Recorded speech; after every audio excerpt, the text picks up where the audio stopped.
तो आज की कहानी शुरू करते हैं। Best friend. हर रोज की तरह ही तो था वो दिन भी। ऑफिस से छुट्टी लेकर आज सोचा कुछ आराम कर लेता हूं। घर में कुछ सामान बिखरा हुआ पड़ा था तो सोचा इसे भी सही कर देता हूं। पुरानी चीजों को बिखरा देखकर कुछ पुरानी यादें भी ताजा हो गई। मोनिका, इस नाम को सुनकर कुछ बेचैनी सी होने लग जाती है। फिर सोचा कि आज ऑफ लिया है तो पुरानी बातों को भुलाकर कुछ आराम कर लेता हूं। पर मोनिका का कल रात को कॉल आया था और उसकी वो बातें दिमाग से ही नहीं निकल रही थी।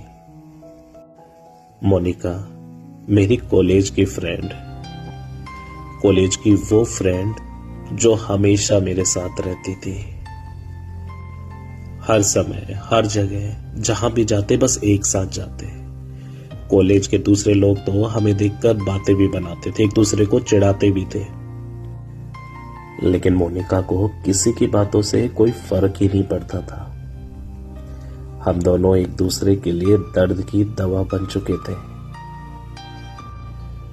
पर वो मेरे लिए दवा नहीं, दर्द थी। और थी भी क्या, वो आज भी है। क्योंकि कॉलेज के दिनों में उसने मेरे दिल में ऐसा घाव बनाया जिसे वक्त का मरहम भी नहीं भर पाया। और अब उसका ये फोन कॉल, और फोन करते ही सीधे मिलने के लिए बुलाया था, जो मुझे बेचैन कर रहा था कि आखिर क्यों अचानक वो मुझसे मिलना क्यों चाहती है।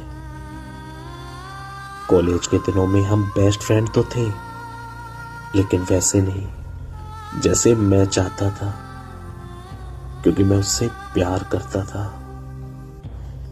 लेकिन मोनिका बेस्ट फ्रेंड से कुछ ज्यादा समझ ही नहीं पा रही थी, और मैं उसे कुछ कह भी नहीं पा रहा था, ना समझा पा रहा था। मैं कुछ और चाहता था और वो उसे समझ ही नहीं रही थी।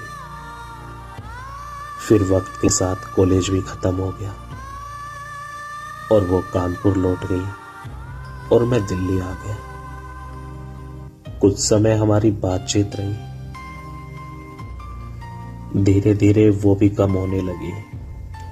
फिर बस तीज त्योहार या बेस्ट फ्रेंड पे एक दूसरे को विशेष शेयर कर देते थे, या कभी कभी हाय हेलो हो जाता था। धीरे धीरे दूरियां बढ़ रही थी, लेकिन मेरे मन में मोनिका की यादें बिल्कुल भी कम नहीं हुई। लेकिन जब कल उसका अचानक से कॉल आया और बोलती है तुम कानपुर आ जाओ, मैंने कहा तुम ठीक तो हो और घर पर सब ठीक है ना? उसने कहा हाँ सब ठीक है, लेकिन तुम जल्दी आओ, और हाँ आते हुए कुछ लेते आना, ताकि पापा, तुम समझ रहे हो ना मैं क्या कह रही हूं तुम्हें। और इतना कहकर उसने फोन काट दिया। मुझे कुछ समझ ही नहीं आ रहा था कि वो इतने दिनों बाद कॉल करती है और इतनी जल्दी कानपुर मिलने के लिए क्यों बुला रही है, और वो भी ऐसे, जबकि उसने कभी हमें दोस्ती से बढ़कर समझा ही नहीं। लेकिन आज अचानक, और मैं उसे मना भी नहीं कर पाया। शायद मैं चाहता था उससे मिलना।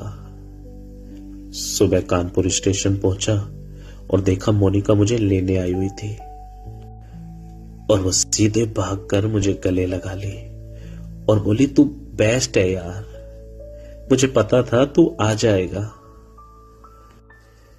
फिर उसने कहा अच्छा चलो कुछ खा लेते हैं पहले, फिर तुम्हें बताती हूं कि मैंने तुम्हें क्यों बुलाया है। और हम एक रेस्टोरेंट में चले गए।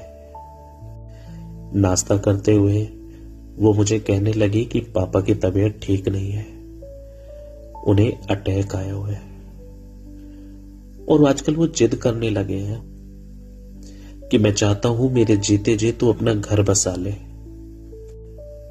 तो बस तुझे इतना कहना है कि हम दोनों कॉलेज के समय से एक दूसरे से प्यार करते हैं। वैसे मैंने पापा को कुछ बता दिया है, तो वो तुमसे ज्यादा कुछ कहेंगे नहीं। तुम मेरे लिए इतना झूठ बोल देना और थोड़ा सा बस प्यार का नाटक कर देना यार। मेरा निवाला तो गले में ही अटक गया, लेकिन मैंने उसे मुस्कुराकर छेड़ते हुए कहा, तो कर लेना शादी सच में ही मुझसे, क्योंकि मैं चाहता था कि शायद उसके मन में भी कुछ ऐसा हो। लेकिन वो बोली, मुझे शादी उदी के लफड़े में पड़ना ही नहीं है यार, और शादी वो भी तुमसे। तू तो मेरा बेस्ट फ्रेंड है ना। मैं थोड़ी देर चुप रहा और फिर कहा, मैं नहीं मिल रहा तुम्हारे पापा से और ना ही कोई झूठ बोल रहा हूं। ये पहली बार था जब मैंने मोनिका को किसी चीज के लिए मना किया था, क्योंकि अगर मैं मना कर पाता तो जब वो मुझे कॉलेज के दिनों में बेस्ट फ्रेंड कहती थी, मैं वो मना कर पाता। मैं कह पाता कि मैं तुमसे प्यार करता हूं। शुरू से हर चीज मोनिका के हिसाब से ही करता आया हूं। मोनिका बोलती गई और मैं सुनता रहा, लेकिन मैं अब थक चुका हूं यार। थोड़ी देर हर तरफ सन्नाटा रहा और फिर वो बोली, अच्छा तो चलो, तुम्हें कानपुर तो घुमा देती हूं।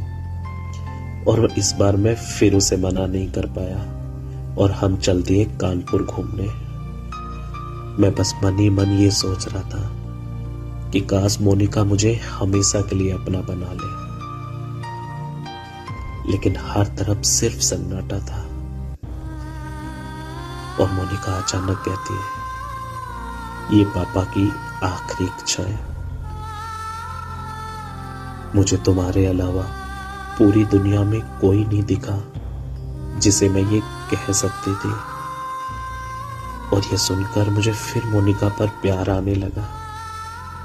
मैंने अपना हाथ मोनिका के कंधे पर रख दिया और कहा, चलो पापा से मिलने चलते हैं। मोनिका के चेहरे पर मानो एक प्यारी सी मुस्कुराहट आ गई। उसके घर पहुंचे तो उसके पापा बेड पर लेटे हुए थे। ना वो ठीक से चल पा रहे थे और ना कुछ कह पा रहे थे, लेकिन उनकी आंखों में मुझसे बहुत उम्मीदें थी। शायद वो अपनी बेटी को अपनी आंखों के सामने किसी सही हाथ में सौंपना चाहते थे। थोड़ी देर उन्होंने मेरी तरफ देखा और मुझसे कुछ कहना चाह रहे थे शायद, लेकिन फिर वो दोबारा से लेट गए। मैंने उनका हाथ पकड़ते हुए कहा, आप चिंता ना करो, मोनिका के साथ सब कुछ अच्छा होगा, मैं हूं ना उसके साथ। थोड़ी देर बाद मोनिका कॉफी बनाकर लाती है और कहती है, देखो पापा आज कितने खुश लग रहे हैं ना। मैंने कहा, हाँ, क्योंकि आज मैंने एक छोटी उम्मीद जो उन्हें दी है। रात को मैंने कहा, अच्छा मैं चलता हूं अब, और इतना कहकर मैं घर से निकलने लगा। मोनिका ने पीछे से आकर मेरा हाथ पकड़ लिया और कहने लगी, रुक जाओ ना रोहित। मैंने कहा, अब क्या करूंगा यहां रुककर। उसने कहा, मुझे पता है तुम्हारे अलावा मुझे कोई खुश नहीं रख सकता, शायद इसीलिए अभी तक मुझे कोई पसंद ही नहीं आया, क्योंकि तुम जैसा कोई और है ही नहीं रोहित। और उसने मुझे कसकर अपने सीने से लगा लिया और मैं मन ही मन बस खुश हुए जा रहा था, क्योंकि दोस्ती की दहलीज पर खड़ी वो लड़की प्रेम के दरवाजे पर दस्तक देती हुई कितनी अच्छी लग रही थी। बस इतनी सी थी ये कहानी।